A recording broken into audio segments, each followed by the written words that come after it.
সকল বাবাদের happy father's day. যদিও বাবাদের কোনো দিন হয় না, 365 দিনই বাবাদের জন্য উৎসর্গ।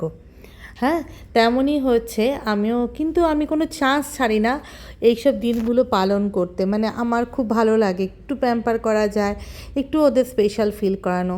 তেমনই আজকে ভাস্করের জন্য একটা ডিশ বানাচ্ছি।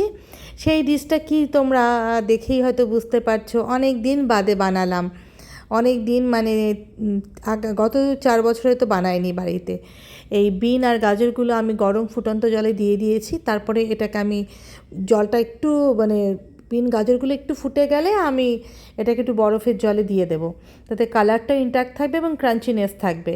আর চিকেন ব্রেস্টগুলোকে আমি একটু গোলমরিচ, রসুন আর আদা দিয়ে একটু ম্যারিনেট করে রেখেছি লবণ দিয়ে। আর ওই ছুরি আছে না, বড় ছুরির পিছন দিক দিয়ে ওটাকে একটু বিট করে করে, কি বলে, আমার তো হ্যামার নেই, যেটা ওটাকে একটু বিট করে করে নিয়েছি। যেহেতু আমি একা ভিডিওটা করি, আমি এতটা স্টেপ দেখাতে পারছি না। এবার আমি অল্প একটু বাটারের মধ্যে ফুল স্টিমে গাজর আর বিনগুলোকে সতে করে নেব। একটু পেপার দিয়ে দেবো, একটু সল্ট দেবো, একদম সামান্য সল্ট, একটু পেপার দেবো। ওটা হয়ে গেলে ওই পাত্রর মধ্যে, ওটাকে ধোয়ার দরকার নেই, সেখানে চিকেন ব্রেস্টগুলো দিয়ে দেবো বাটার দিয়ে। চিকেন ব্রেস্টগুলোকে একটু ঢাকা দিয়ে দিয়ে আমি করি, কারণ এটা চিকেন ব্রেস্ট সেদ্ধ হতে একটু, আর ব্রেস্ট পিসটা না ভীষণ রেশাদার থাকে বলে ওটা সেদ্ধ হতে একটু প্রবলেম হয়। তো একটু বেশিক্ষণ সময় নিয়ে নিয়ে আমি একটু করি। আবার উপর থেকে একটু বাটার দিই, ঢাকা দিয়ে দিলে একটু জল ছাড়ে। হ্যাঁ, আমি বানাচ্ছি চিকেন সিজলার্স। তো ভাস্কর সিজলার্স খেতে ভালোই বাসে।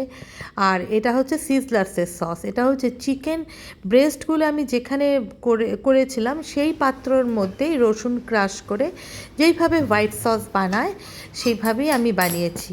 তো হোয়াইট সসটা একদম নর্মাল হোয়াইট সসের প্রসিডিওর, সেটা আমি আর দেখালাম না। এবার আসলো অ্যাসেম্বল করার পালা।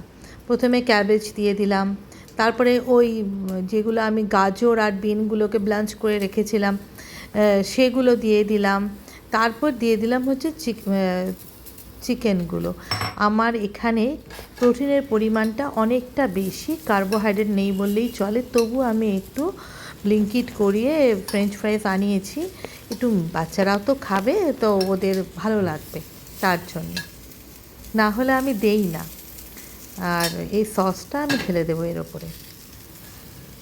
তোমরা হয়তো সিজলসের আওয়াজটা, এখনই সিজলের আওয়াজটা শুনতে পাচ্ছ। আমি ফার্স্ট সিজলার্স খেয়েছিলাম কোবেতে, আমার খুব একটা ভালো লাগেনি।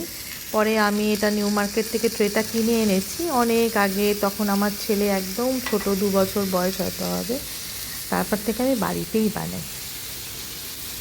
পুরো সিজলার্সের আওয়াজটা কিন্তু তোমরা শুনতে পাচ্ছ না, সিজলের আওয়াজটা একদম চটচট চটচট চটচট করতে দেখতেও পারবে।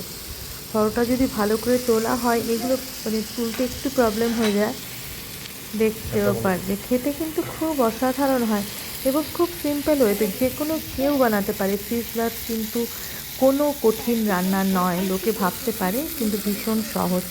দেখলেই তো তোমরা যে কোনো কেউ বানাতে পারবে। বৃষ্টি পড়ছিল তার জন্যই বানালাম, নাহলে এত গরমে না বানাতে গেলে একদম ঘেমে নিয়ে একটা হয়ে যাব।